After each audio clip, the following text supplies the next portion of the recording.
Assalamualaikum warahmatullahi wabarakatuh. Halo semuanya, nama saya Melia Umunisa. Saya dari kelas 5 Gizi, program studi Gizi Fakultas Psikologi dan Kesehatan Universitas Islam Negeri Wali Songo Semarang.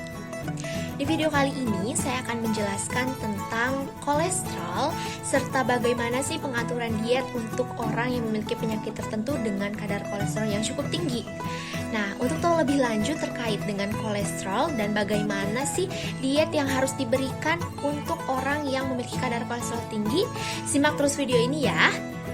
Dan video ini dibuat guna memenuhi tugas mata kuliah pendidikan gizi dengan dosen pengampu Ibu Pradipta Kurniasanti SKM.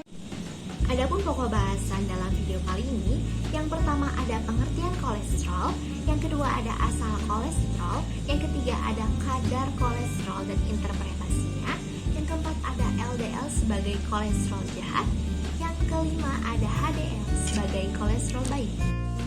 Kemudian yang keenam ada trigliserida, yang ketujuh ada hiperkolesterolemia bawaan dan hiperlipidemia, yang kedelapan ada faktor risiko pemicu kolesterol tinggi, dan yang sembilan ada kolesterol dan penyakit jantung koroner. Yang ke-10 ada diet untuk penyakit kardiovaskuler dengan kolesterol, dan yang terakhir ada contoh menu diet 1 hari. Nah, jadi sebenarnya kolesterol itu apa sih? Kolesterol adalah lemak berwarna kekuningan yang berbentuk seperti lilin yang diproduksi oleh tubuh manusia, terutama di dalam liver. Kolesterol terbentuk secara alamiah, dan dari segi ilmu kimia, kolesterol merupakan senyawa lemak kompleks yang dihasilkan oleh tubuh dengan bermacam-macam fungsi, seperti untuk membentuk hormon seks, hormon korteks adrenal, pembentukan vitamin D, dan untuk membuat garam empedu yang membantu usus untuk menyerap lemak.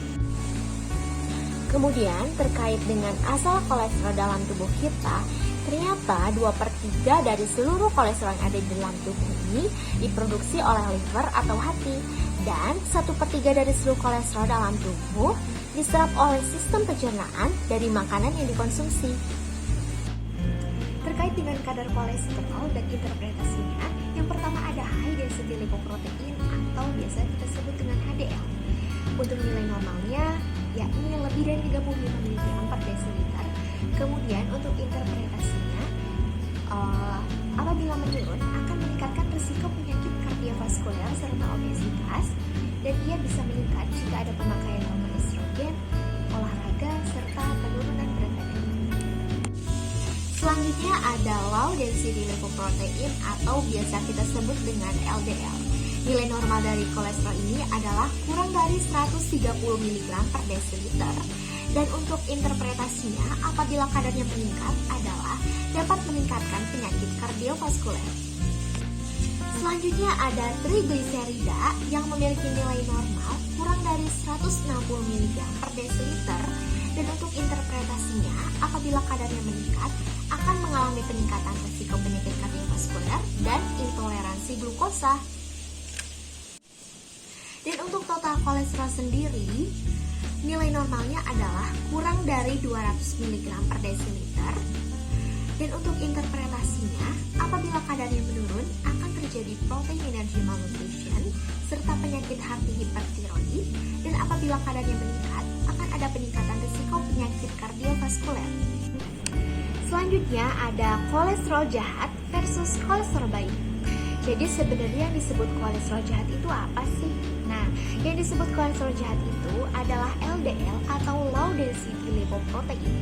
Kolesterol jahat ini umumnya menumpuk di dinding arteri sehingga berisiko membuat arteri mengeras dan menyempit, dan tentunya itu sangat membahayakan loh. Dan selanjutnya ada HDL atau high density lipoprotein yang biasa kita sebut dengan kolesterol baik.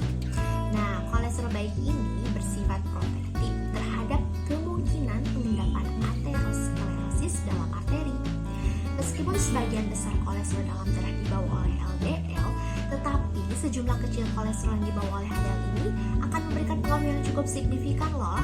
Oleh karena itu, sangat penting untuk memeriksa kadar kolesterol HDL, terutama bila seseorang mempunyai sejarah keluarga yang memiliki PJK atau penyakit jantung koroner, prematur, pernah terkena serangan jantung, angina pectoris, atau stroke. Selanjutnya ada trigliserida. Trigliserida adalah salah satu jenis lemak yang banyak ditemukan di dalam darah. Trigliserida dihasilkan oleh organ hati, namun sebagian besar berasal dari makanan, seperti daging, keju, susu, nasi, minyak goreng, dan mentega. Ketika asupan trigliserida dari makanan melebihi jumlah yang dibutuhkan tubuh, akan terjadi peningkatan kadar trigliserida dalam darah. Dan trigliserida yang tinggi diduga dapat memicu penebalan pada dinding pembuluh darah sehingga berisiko terjadi stroke dan serangan jantung.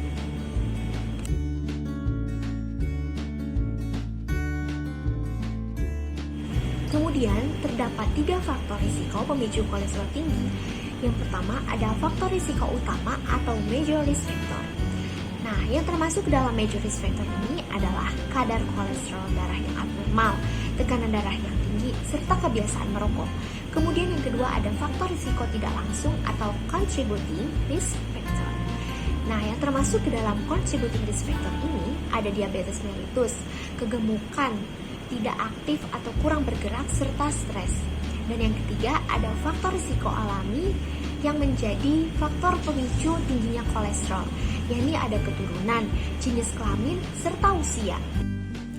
Beberapa faktor risiko yang memengaruhi kadar kolesterol itu ada juga kebiasaan kurangnya mengonsumsi sayuran dan buah-buahan.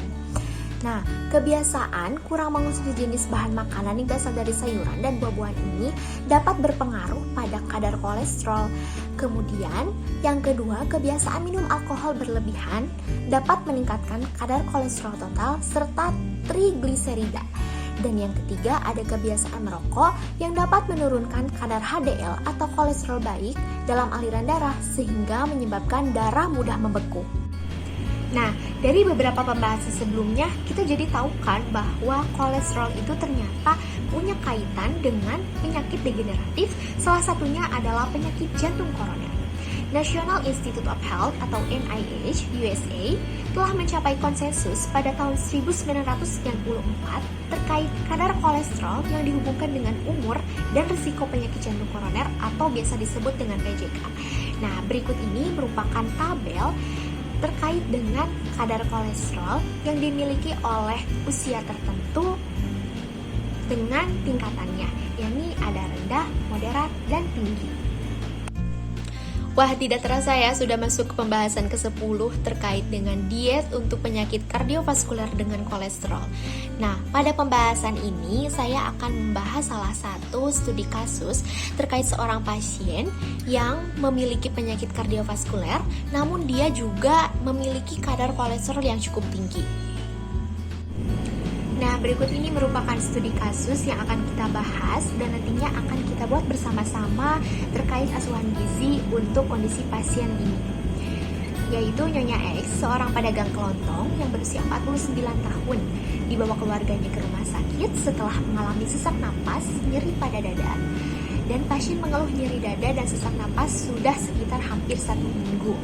Pasien juga mengeluh nafsu makannya berkurang, setiap makan terasa mual. Dan saat ini pasien hanya terbaring. Pasien sudah didiagnosis medis menderita CVD atau cardiovascular disease dan hasil pemeriksaan laboratorium menunjukkan bahwa kolesterol totalnya adalah 251 mg per desiliter.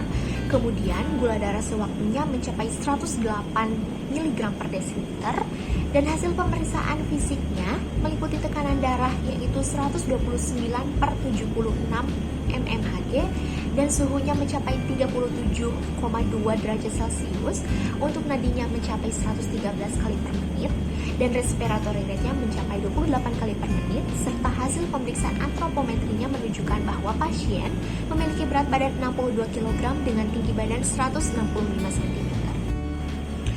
Setelah kita mengidentifikasi kondisi dari pasien dengan data-data yang telah kita peroleh, langkah selanjutnya adalah tentukan tujuan dari diet. Tujuan dari diet ini terbagi menjadi 2, ada tujuan umum dan ada tujuan khusus. Dan untuk tujuan umum dari kondisi pasien tadi, itu yang pertama adalah menghindari progresivitas penyakit, kemudian yang kedua memberikan makanan adekuat untuk mempertahankan mendapatkan berat badan yang normal tanpa memberatkan kerja jantung karena pasien tadi memiliki penyakit CVD atau cardiovascular disease. Kemudian yang ketiga, memberikan asupan makanan yang adekuat. Setelah menentukan tujuan umum, tentukanlah tujuan khusus, yang mana tujuan khusus ini disesuaikan dengan kondisi pasien.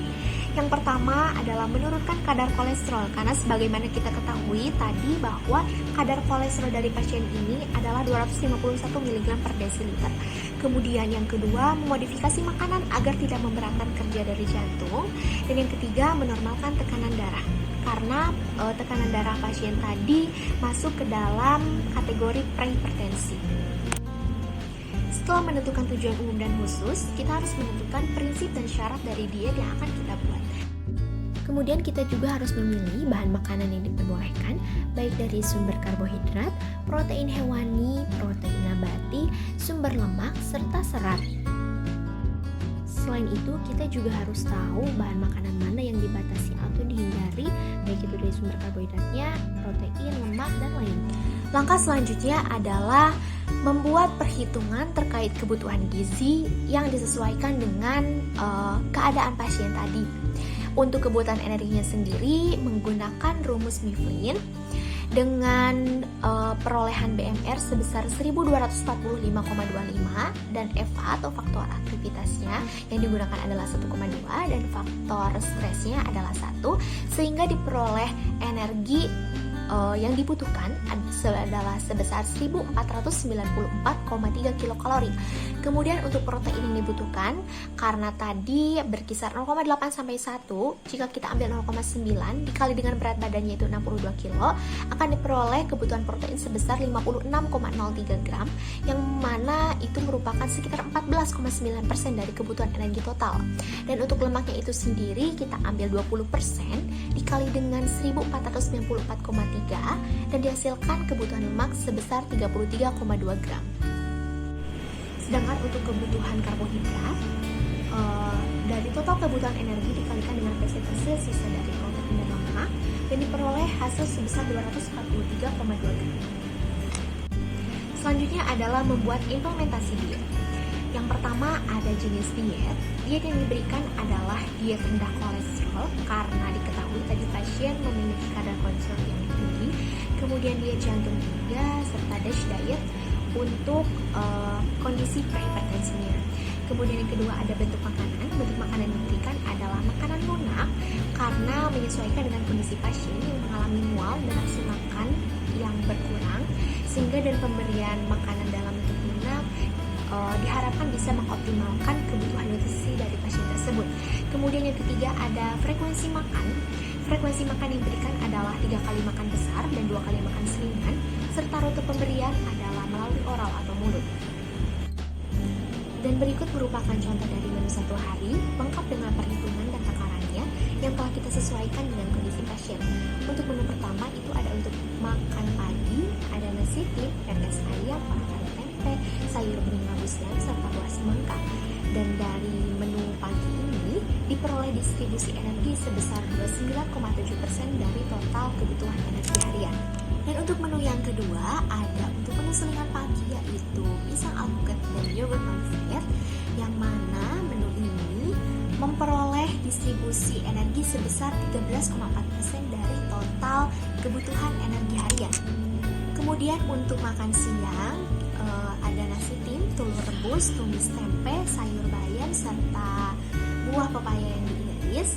Dan untuk menu makan siang ini distribusi energinya dari total keseluruhan energi harian mencapai 29,7%. Selanjutnya ada menu selingan sore, yakni ada milkshake orange, dan dari menu ini diperoleh persentase distribusi energi sebesar 6,69% dari total kebutuhan energi harian. Dan untuk contoh menu yang terakhir itu ada menu untuk makan malam, yang ada nasi tim, pepes ikan, tahu kukus, buncis rebus, serta buah pisang Ambon. Dan untuk menu makan malam ini diperoleh distribusi energi sebesar 25,09%. Oleh karena itu, total persentase dari kebutuhan energi untuk menu satu hari ini diperoleh sebesar 104,58%, dan untuk proteinnya sebesar 101,3%, untuk lemak diperoleh 96,4%, dan untuk karbohidrat diperoleh 102,4%.